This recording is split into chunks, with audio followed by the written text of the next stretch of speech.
Muy buenos días, amada familia Antioquía. Bienvenidos al devocional de hoy.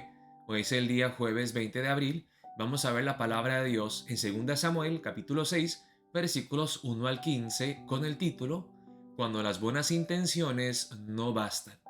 Vamos a ver la palabra de Dios empezando en el versículo 1. Dice la palabra de Dios así. David volvió a reunir a todos los escogidos de Israel, 30,000. Y se levantó David y partió de Baala de Judá con todo el pueblo que tenía consigo, para hacer pasar de allí el arca de Dios, sobre la cual era invocado el nombre de Jehová de los ejércitos, que mora entre los querubines. Vemos que David aquí empieza con muy buenas intenciones.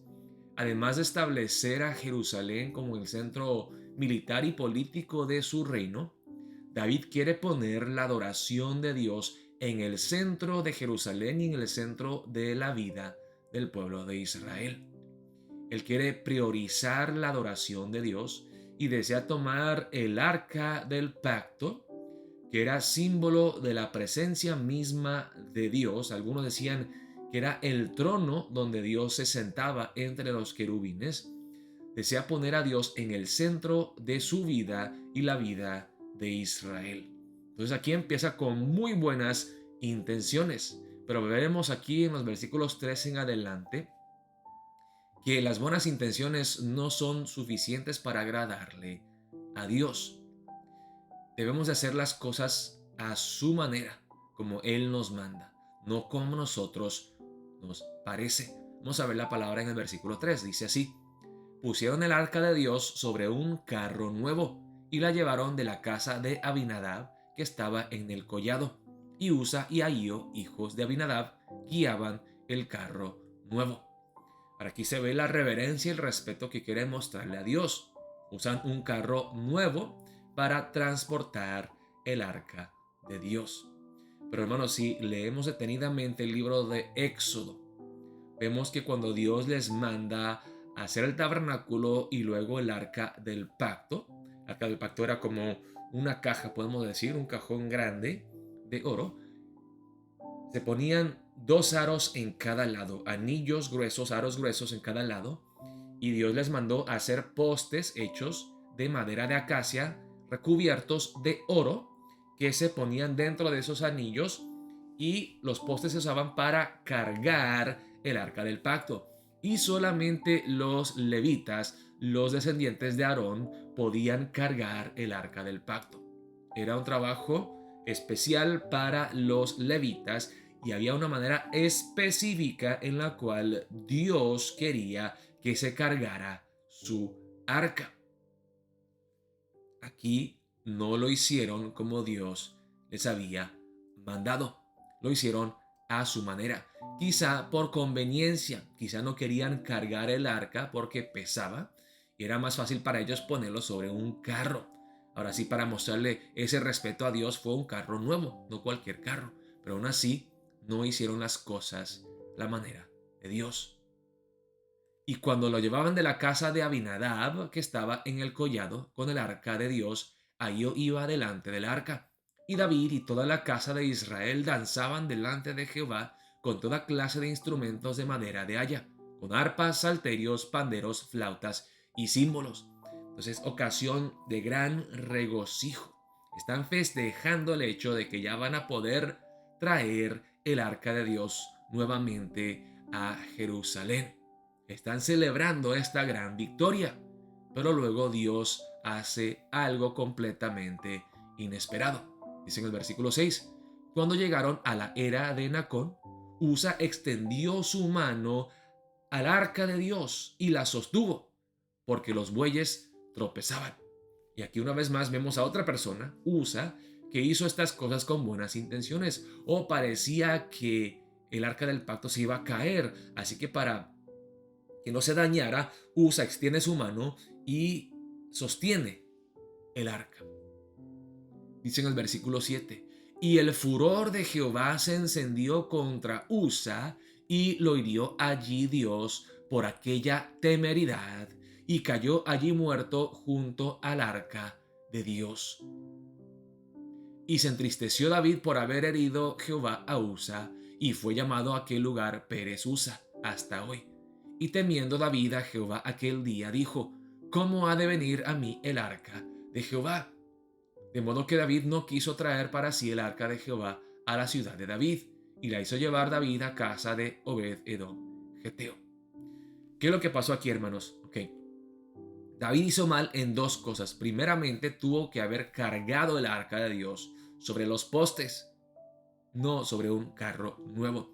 Segundamente, Ahío y Usa no eran levitas, así que ellos no tenían ningún derecho de cargar el arca y estar cerca del arca.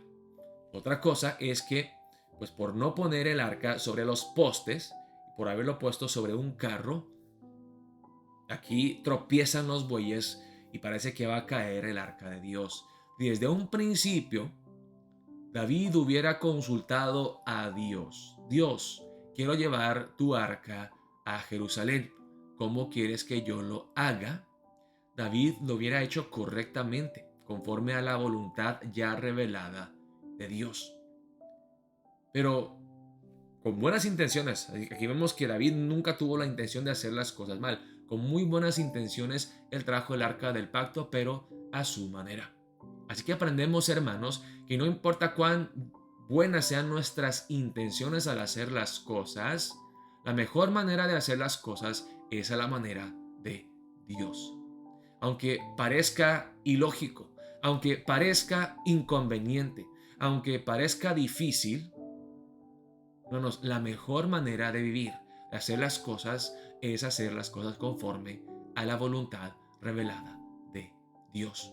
No a nuestra manera, no pensando en nuestra conveniencia.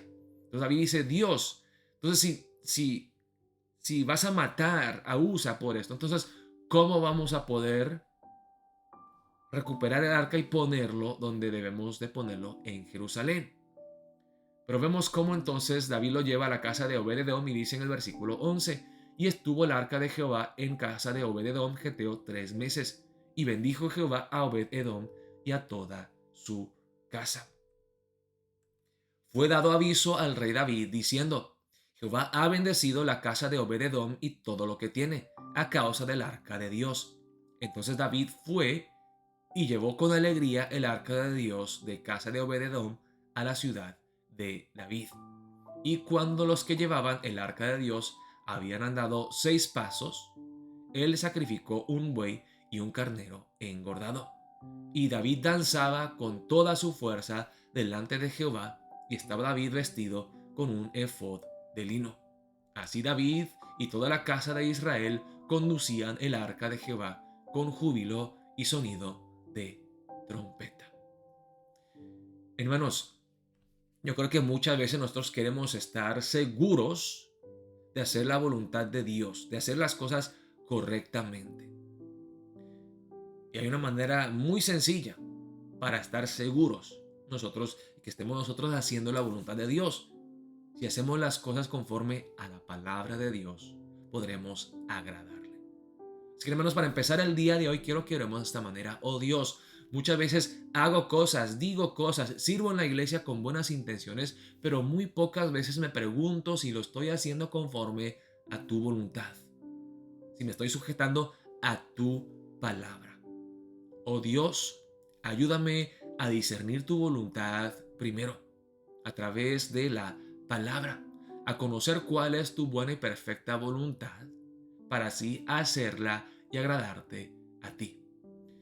Oh Señor, hay muchas cosas que hago con buenas intenciones, pero enséñame que con buenas intenciones no es suficiente, no basta para agradarte a ti.